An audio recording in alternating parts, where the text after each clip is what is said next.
কেমন সবাই welcome back to my channel rising Krishna. অনেকদিন পর আজকে ব্লগ দিচ্ছি, কিন্তু ব্লগটা অনেক ইন্টারেস্টিং হতে চলেছে। তো চলো আগে রেডি হইনি, তারপর কথা বলছি। সো আমি হয়ে গেছি রেডি, আর এখানে টুকু রেডি হয়েছে। টুকু একটু দেখি, বাহ আমার সোনা মামা গেছে, নতুন ড্রেস পরিয়েছি। আর টুকু আজকে আমার সাথে ম্যাচিং। তো আমরা বেরোবো, আমরা সবাই যাবো, বৌদিরা যাবে, জেঠিমারা সবাই, মা টুকু আমি সবাই। না মামা, তো আমরা বেরোচ্ছি। টুকু তুমি রেডি? ও বাবা দেখছো, চশমাটা পরে নিল। আমরা সবাই টোটোতে যাবো, টোটোতে বসে গেছে সবাই। যাওয়ার সময় মনে পড়ছে যে আমার চুলের জ্বর ছাড়া। রিশু রেডি হয়ে বসে গেছে। না রিশু মামা, এদিকে না হাওয়াটা কম লাগবে।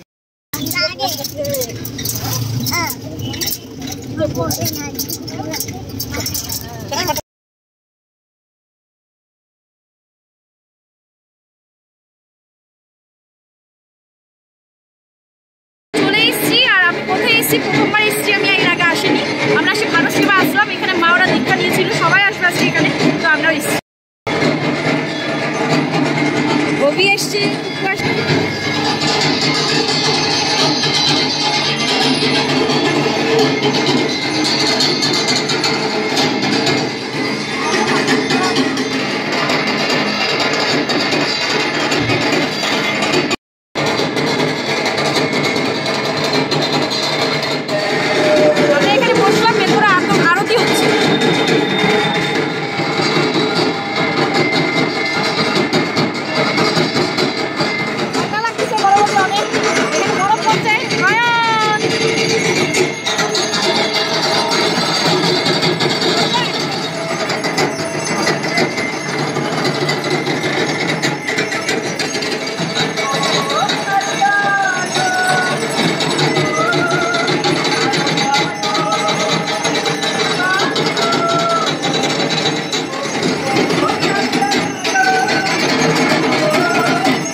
যায়নি, রিশু কমিয়ে গেছে তাই বৌদি গেল, আর টুকু আমি আর ওবি বসে বসে এখানে টুকু খাচ্ছি। একদিন তো এখান থেকে ভোগগুলো সব ওপরে নিয়ে যাওয়া হচ্ছে, ওখান থেকে সবাইকে ভোগ প্রসাদ দেওয়া হবে, আর এখানে সবাই প্রণাম করছে।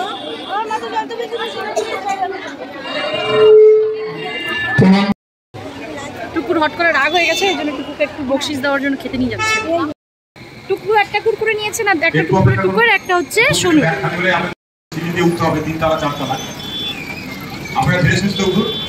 উপরে হচ্ছে খাওয়া দাওয়া, নিচে হচ্ছে পুজো।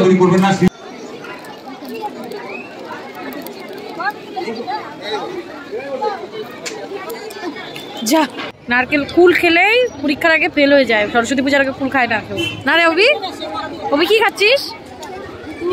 হ্যাঁ অভি খাচ্ছে পূজার প্রসাদ, তাই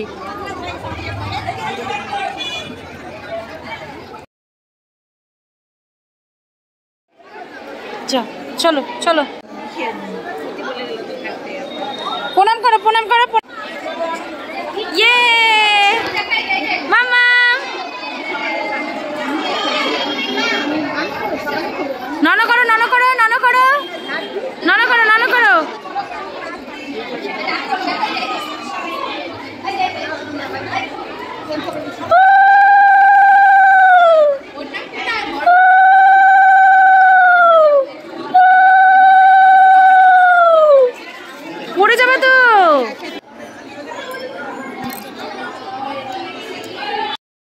বৌদি ওরা ভোগ প্রসাদ খেয়ে নেমে এসছে, তো আমরা এবার উপরে যাচ্ছি, আমরাও এবার ভোগ প্রসাদ নেব।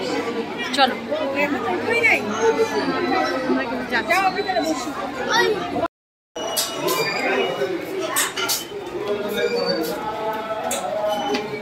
বাপরে 3 তলা সিঁড়িতে ওপরে এলাম, এটা 3rd ফ্লোর। এখানে হচ্ছে খাওয়া দাওয়া, ভীষণ ভিড়।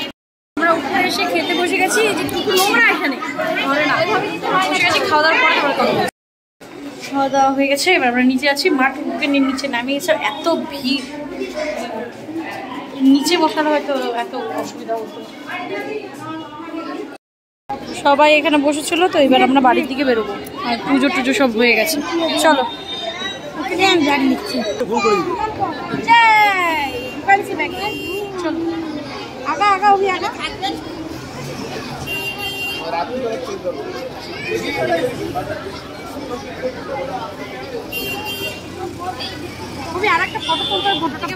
মা আর বৌদি কি যেন দেখা দেখি করছে।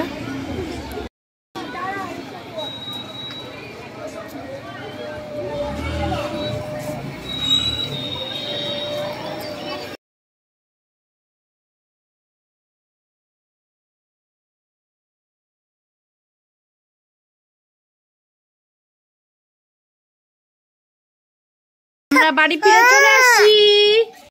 কালকের যে ব্লগটা ছিল সেটা আমি এন্ড করতে ভুলে গেছি। তো যাই হোক, আমরা গেছিলাম ভারত সেবা আশ্রম, যেখান থেকে সবাই মন্ত্র নেয়। মন্ত্র আমার জানা ছিল 2-3 ধরনের হয়, তার মধ্যে আমরা যেটা নিয়েছিলাম সেটা কৃষ্ণ মন্ত্র। আমার শ্বশুরবাড়ির মানে সবাই যেখান থেকে নিয়েছে সেই গুরুদেবের কাছ থেকে জানার আমি নিয়েছিলাম, বাট মা ওরা নিয়েছিল এই ভারত সেবা আশ্রম থেকে মন্ত্র। তো ওই বার্ষিক টাইপের কোনো একটা মানে অনুষ্ঠান হয়, সেটাই ছিল সেদিন। তো মার যে গুরুদেব আছে তার জন্য সেই মানে একটা পুজো হয়, আর সবাই সেখানে আসে। তো সেটাই হচ্ছিল, ওটাই আমি ফার্স্ট টাইম গেলাম। আমি ভেবেছিলাম ওই মন্দিরটা, আমি ভেবেছিলাম এটা অন্য মন্দির, বাট গিয়ে দেখছি যে না, এটা তো অন্য কিছু। যাই হোক, আমি প্রথমবার গেছিলাম, ভালোই লেগেছে। তোমাদের কেমন লেগেছে অবশ্যই লাইক কমেন্ট শেয়ার করো, আমার ভিডিওটা শেয়ার করো, আর সাবস্ক্রাইবটা অবশ্যই করে নিয়ে যারা দেখছো। টাটা।